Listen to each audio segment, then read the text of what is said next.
I want to talk about this briefly, but I do have to get your take. This is the first time I've been able to speak with you after, of course, the assassination of Charlie Kirk, mutual friend of ours. Are you happy with the way the investigation has gone thus far? And I guess a follow-up question to that would be, are you concerned at all about some of the online chatter surrounding that investigation and what happened that day? Is there any part of it that makes you uncomfortable or that you'd like to address? Absolutely. So to answer your question, no, I'm not satisfied and I'm not happy with the way the investigation has gone. And let me explain. In the last year, we've learned so much about the last most important and demonstrable assassination that happened in American history, and that would be JFK. Charlie Kirk is our JFK. It's the assassination that will change everything, that will change political history. Charlie Kirk was going to be president of the United States one day. He was a generational talent and voice, and he was cut down by people who hated his politics and hated him. JFK, a similar story, also young, dynamic, inspirational, inspiring the youth.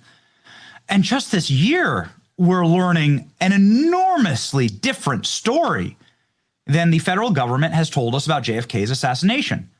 There are so many different threads, Tommy, but here's a good one, that the CIA knew Lee Harvey Oswald.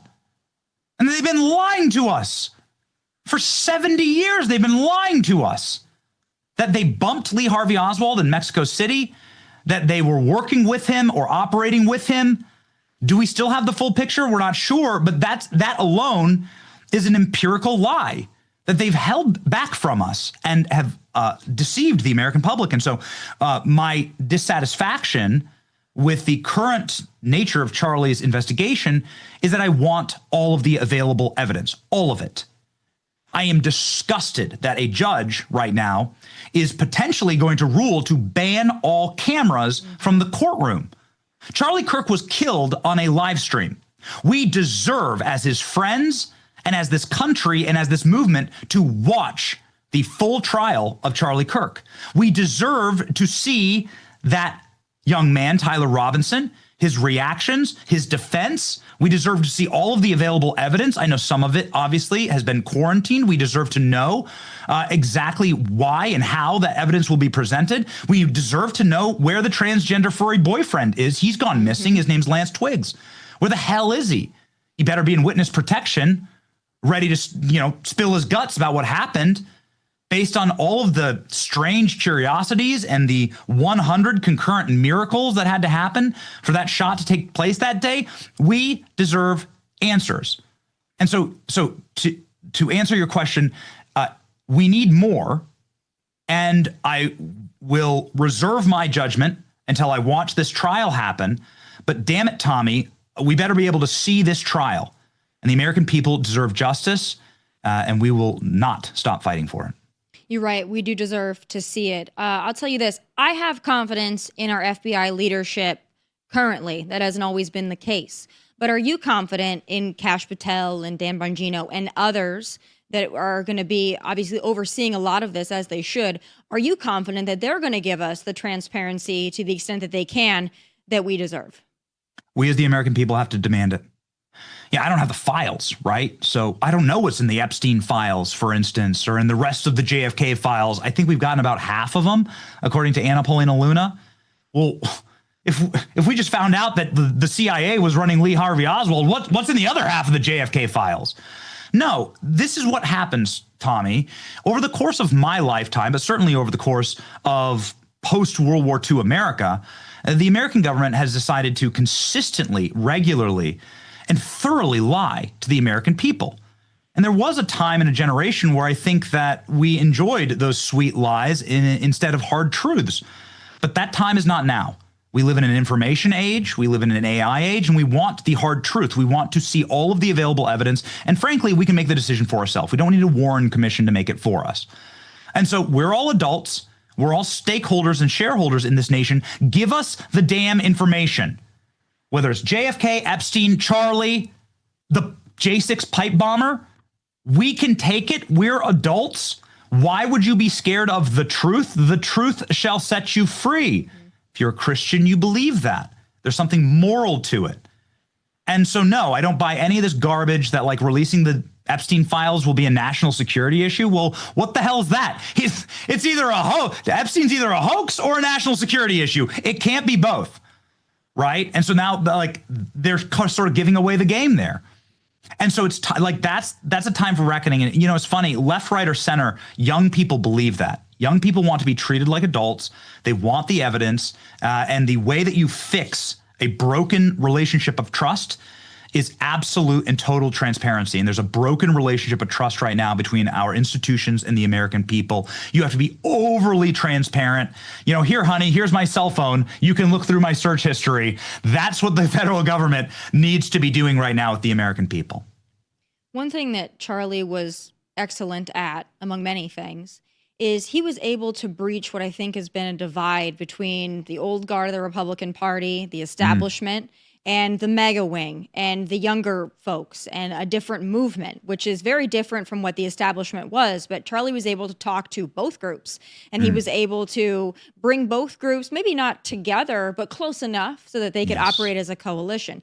That's something that Charlie was uniquely gifted at, because he was young and he inspired the establishment, but he also saw the new wave that was entering into the movement and understood how important it was, and how important it was for the survival of the GOP that wing take, I guess, center stage, at least for now, and I think it always will. But I fear with the void of Charlie Kirk, I do see a divide in the Republican Party. I don't see it as much as I see the divide in the Democrat Party that's grappling with boring moderates and complete extreme communism. They have a much bigger problem. But I do see some things cropping up, I guess, on the Republican side. I don't even know if you'd call it Republican side. I guess just conservatism and this giant umbrella that we have it, whether it be elected office or podcasting or political figures or pundits, doesn't matter. This whole group that we all exist in. Do you think that there is a divide? Do you think there's a wedge, or do you think that it's been made to be more than it is?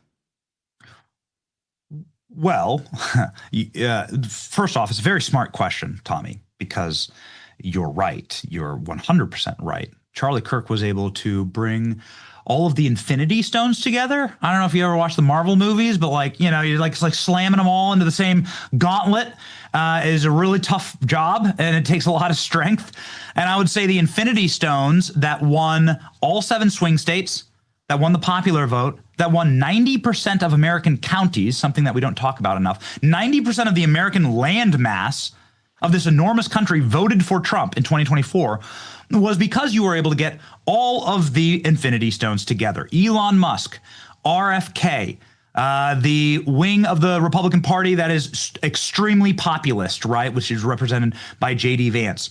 The sort of tech overlord wings, right, that were able to come through over the top as well. I mean, listen, after the assassination attempt on Trump's life, The Rock was sitting there talking very kindly about Donald Trump. I have no idea how he voted. He stayed out of the election, actually, and I would argue that that would be a much better country if all actors stayed the hell out of our election cycles. But you had this incredible coalition built.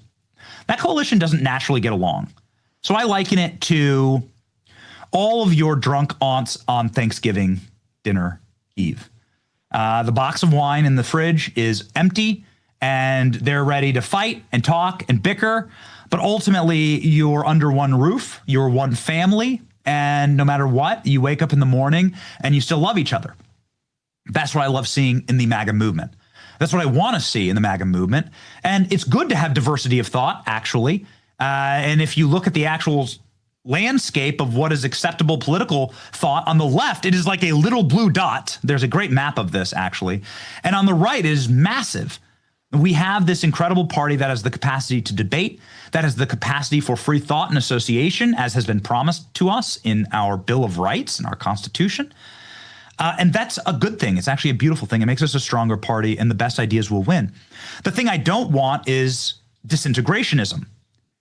I don't want people to begin to cancel each other or to deplatform each other from the right. That is totally and completely antithetical to our movement and antithetical to everything that Charlie wanted. Charlie wanted the debates to happen on the Turning Point stage.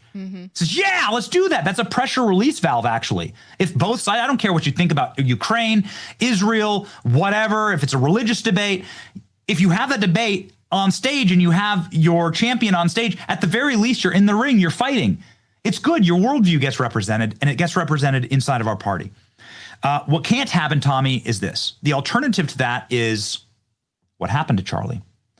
The alternative to that is you shut down all debate and you start shooting and people die.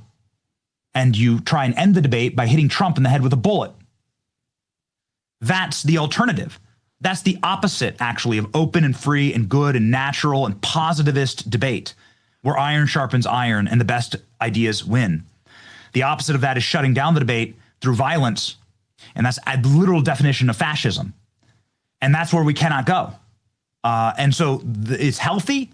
It's good. I embrace it. I love being part of it. I love throwing my own punches at that Thanksgiving dinner. And in the end, we're all family.